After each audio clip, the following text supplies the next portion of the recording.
नमस्कार, मैं हूं हंसा वैष्णव और आप देख रहे हैं LNV TV न्यूज।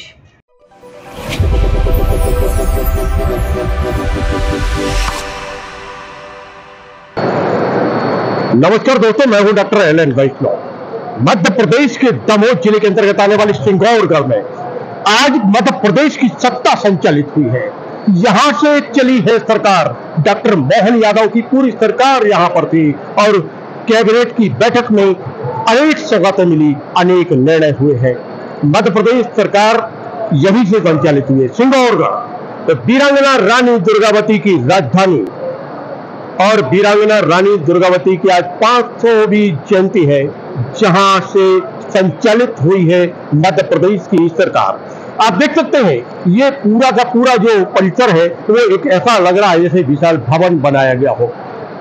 बेहतरीन कलाकारी और इसमें लगभग 15 जिलों की पुलिस प्रशासन सारा का सारा कुछ यहां पर लगा हुआ है। अनेक सौगातें मिली है। यहां हवाई पट्टी की भी एक सौगात मिली है और अनेक सौगातें जो मिली है।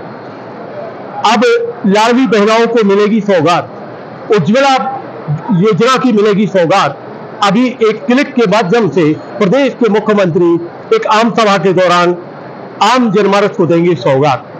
हम लेके चलते हैं वहां पर जहां एक पत्रकार वार्ता के दौरान में मध्य प्रदेश सरकार के कैबिनेट मंत्री प्रहलाद सिंह पटेल कैबिनेट में क्या निर्णय हुआ है उसकी दे रहे हैं जानकारी। तो चलते हैं हम उस स्थान पर जहां हो रही है पत्रकार वार्ता। माननीय मुख्यमंत्री जी ने पहले ही दिन लोक माता अहिल्याबाई जी के उस पुरातन शस्त्रागार से पूजन करके एक घोषणा की है कि दशहरा इस बार लोक माता अहिल्याबाई के नाम पर होगा और सभी मंत्री या तो अपने प्रभार के जिले में होंगे या अपनी विधानसभा में होंगे। हमारे सभी विधायक और सांसद जिला मुख्यालय में जहां भी शस्त्रागार होगा वहां जाकर दशहरा का पूजन करेंगे और ये दशहरा लोक माता अहिल्याबाई को समर्पित होगा। शक्ति अभिनंदन अभियान जो 2 अक्टूबर से 11 अक्टूबर तक चल रहा है, उसका विकास खंड से लेकर ग्राम स्तर तक एक विधिवत कार्यक्रम मध्य प्रदेश सरकार ने तय किया है।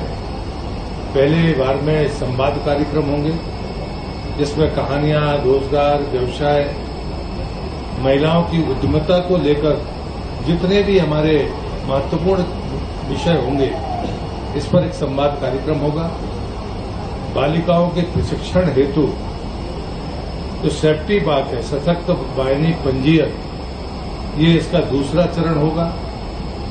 मानसिक स्वास्थ्य संवेदी कार्यक्रम जिसमें विकास और महिला भागीदारी पर चर्चा होगी।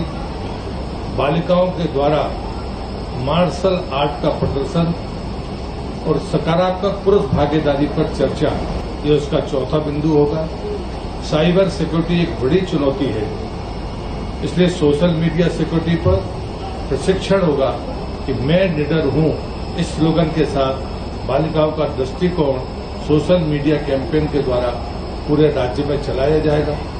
शक्ति संवाद समस्त थानों से जो हमारे महिला सुरक्षा कर्मी है वो ऐसे स्थानों पर जहां पर कोई सघन आबादी हो या गतिविधियां हो वहां पर वो बाकायदा इस पूरे सप्ताह में अपने प्रदर्शन को वहां पर जारी रखेंगी।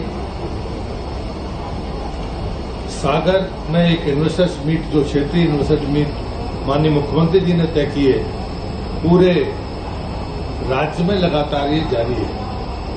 भोपाल के बाद जो लगातार जबलपुर और अन्य जगह पर हुई है, तो सागर अभी तत्काल में जो इन्वेस्टर्स मीट हुई है उसमें 3500 से अधिक प्रतिभागियों ने भाग लिया है। 10 राज्यों से प्रतिभागी यहां पर आए थे। रीजनल इंडस्ट्री कॉन्क्लेव सागर में 96 इकाइयों के आशय पत्र, जिसमें 240 एकड़ भूमि आवंटित की गई है, जिसमें 1560 करोड़ से अधिक की पूंजी निवेश और 5,900 से अधिक व्यक्तियों के रोजगार की संभावना है। लगभग 23,181 करोड़ के निवेश प्रस्ताव इस समिट में प्राप्त हुए। आगामी दिनों में हैदराबाद का रोड शो 16 अक्टूबर को होगा। भोपाल में माइनिंग कन्क्लेव 16, 17 और 18 अक्टूबर को है और रीवा की रीजनल इन्वेस्टमेंट 23 अक्टूबर को होगी। आज हमारी 3 स्कीमों में हम यहाँ पर खाते में पैसा डाल रहे हैं, तो माननीय मुख्यमंत्री जी अभी ये काम कर ही रहे। लाडली बहना योजना के अंतर्गत अक्टूबर माह 2024 की राशि 1574 करोड़ अभी सिंगल क्लेश से आज के ही दिन डाली जा रही है। सामाजिक सुरक्षा पेंशन 332 करोड़ आज ही सिंगल क्लेश से ये जा रही है। प्रधानमंत्री उज्ज्वला योजना अंतर्गत समस्त एलपीजी गैस कनेक्शनधारी उपभोक्ताओं तथा गैर पीएम उज्ज्वला योजना श्रेणी की लाडली बहना लाभार्थियों को जून 2024 की जो गैप की राशि है 28 करोड़, वो भी आज सिंगल क्लेश से डाली जा रही है। विजन डॉक्यूमेंट के लिए आज माननीय मुख्यमंत्री जी ने कहा है कि 1 वर्ष के भीतर जो भी काम जिनके क्षेत्रों में जिलों में हुए हैं उसका विजन डॉक्यूमेंट के साथ उसका जनता के सामने प्रस्तुत करें, ताकि हमारी इस काम करने की गति का जनता जनार्दन को पता हो सके।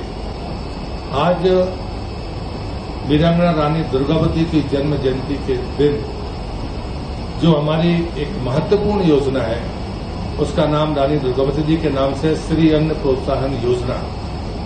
इसमें प्रति हेक्टेयर 3900 रुपये की अतिरिक्त राशि किसान को दी जाएगी और इसका रकबा बढ़ाने का फैसला भी जो लक्ष्य है वो 1 लाख हेक्टेयर तक पहुंचाने का आज फैसला किया है। इसमें कोदो, कुटकी और रागी जैसी चीजें उत्पादन के महत्व को बढ़ाने के लिए इस योजना में दिया है, लेकिन ये वीरांगना रानी दुर्गावती के नाम पर श्री अन्न प्रोत्साहन योजना है। दूसरा, मध्य प्रदेश में जो हमारा मिलेट का जो उत्पादन है वो लगातार बढ़ रहा है और मध्य प्रदेश ने उसको अपना अव्वल स्थान प्राप्त किया है। सहकारिता विभाग में मध्य प्रदेश एक बात के लिए और जाना जाता है कि हम 0% ब्याज की दर पर किसान को कर्ज देने का काम करते हैं और इस बात का भी आज मंत्रिपरिषद ने आज ही के दिन फैसला किया है कि हम इस योजना को जारी रखेंगे। पिछड़ा वर्ग तथा अल्पसंख्यक कल्याण विभाग हमारे घोषणा पत्र में हमने तमाम अल्पसंख्यक अन्य समाजों के बोर्ड बनाने की बात कही थी और उसी के तहत अभी 20-25 दिन पहले माननीय मुख्यमंत्री जी ने जैन समाज के लोगों को जो आश्वासन दिया था इतने कम समय में उसको पूरा किया है। ये हमारे घोषणा पत्र का मुद्दा भी था, जिसमें 1 अध्यक्ष होंगे और 2 सदस्य होंगे। उनके ऑफिस का और उनके मानदेय का प्रबंध भी इसमें है और साथ में ये भी मुख्यमंत्री जी ने घोषणा की है, क्योंकि जैन समाज में दिगंबर जैन समाज है और श्वेतांबर जैन समाज है, तो 2 वर्ष दिगंबर जैन समाज के अध्यक्ष होंगे का कार्यकाल होगा और 2 वर्ष श्वेतांबर जैन समाज का कार्यकाल होगा।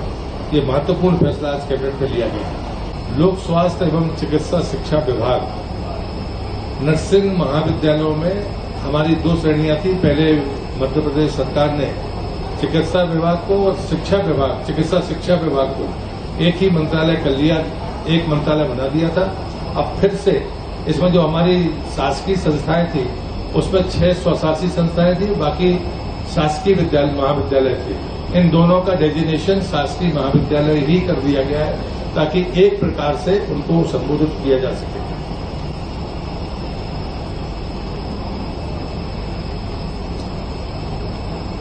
अंत में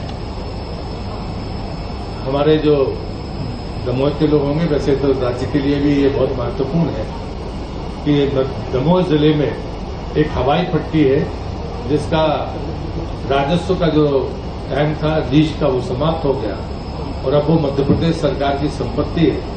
आज सैद्धांतिक सहमति हमारे कैबिनेट ने मंजूर की है कि हम उसे उन्नत करके हवाई पट्टी बनाएंगे। इस बात के लिए भी मैं माननीय मुख्यमंत्री जी को धन्यवाद देता हूं। दूसरा, रानी दुर्गावती संग्रहालय मदन महल किले के चारों तरफ जो पहाड़ी है उसको भव्य रूप से बनाने का फैसला मध्य प्रदेश सरकार ने किया है साथ में चूंकि सारी चीजें उसमें जुड़ जाएं, उसके और भी विस्तार तरीके से विचार हो, इसमें माननीय मुख्यमंत्री जी की अध्यक्षता में एक समिति बनी है ताकि सारी बातों को उसमें लिया जा सके। उसमें हमारे स्थानीय मंत्री माननीय श्री राकेश सिंह जी, हमारे जनजातीय मंत्री माननीय विजय शाह जी, मेरा भी नाम है, और यहाँ पर्यटन मंत्री धर्मेंद्र लोधी जी, ये समिति के सदस्य होंगे। और ये समिति ये तय करेगी कि वास्तव में उस उतने लंबे चौड़े क्षेत्र में किस प्रकार से डेवलपमेंट हो ताकि वीरांगना रानी दुर्गावती जी के उन तमाम व्यक्तित्व को निखारा जा सके, चाहे वो न्याय से जुड़ा हो, चाहे वो जल प्रबंधन से हो, चाहे उनकी प्रशासनिक क्षमता हो, चाहे वो किसान कल्याण की उनकी मनोवृत्ति हो, जितने भी प्रकार के उनके फैसले हैं वो सब उस संग्रहालय में दिखें जो ओपन होगा, जिसमें सभी प्रकार की सुविधाएं होंगी, जिसमें थिएटर भी होगा, ओपन थिएटर भी होगा, जितने प्रकार के अनाज के या जनजातियों की रहन सहन की जितनी भी विधियां हो सकती हैं वो सब वहां पर मौजूद हो। इस बात के लिए माननीय मुख्यमंत्री जी की अध्यक्षता में इस समिति का निर्माण किया है ताकि वो जल्दी इस बात को आगे बढ़ाकर उसको भव्यता और दिव्यता प्रदान कर सके। आज का दिन तो पूरी तरह से वीरांगना रानी दुर्गावती जी के लिए समर्पित है और इसलिए जितनी भी योजनाएं या जितना हम कर सकते थे हमने आज श्रद्धा के सुमन के चरणों में अर्पित किए हैं। और जो हमारे जनप्रतिनिधि थे, हम लोगों ने माना कि हवाई पट्टी के उद्धार के बारे में आगे बढ़ना चाहिए, तो उस पर सैद्धांतिक सहमति उन्होंने दी है। तो मुझे लगता है कि ये और पर्यटन की दृष्टि से जो रानी दुर्गावती के इस पूरे क्षेत्र में होना है उसके लिए बाकायदा एक रोड मैप है। बहुत धन्यवाद सबको।